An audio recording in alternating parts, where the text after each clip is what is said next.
When you're buying something above your market price, you have to ensure that the proposition of this product is very, very strong. Yeah, we mentioned about checking the area transacted price, whether you are buying above your average transacted price or below, or actually you are buying a market value. That is very important, but that is not the only point that you should be taking.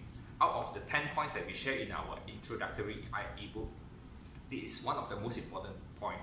Despite you could be buying something above the transacted market price, it doesn't mean you are buying a product at the wrong price, because there could be several reasons why this product is more expensive. For example, the area comes with old landed housing, and then things like Five Stones or Amira Residence in SS2 comes up. It is more expensive than the landed house, but it still has the market because it has its own strong position.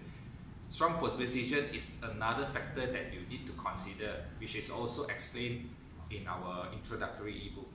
When you are buying something above your market price, you have to ensure that the proposition of this product is very, very strong. Otherwise, don't buy anything above the market value. The most buy market value, or the best buy below market value.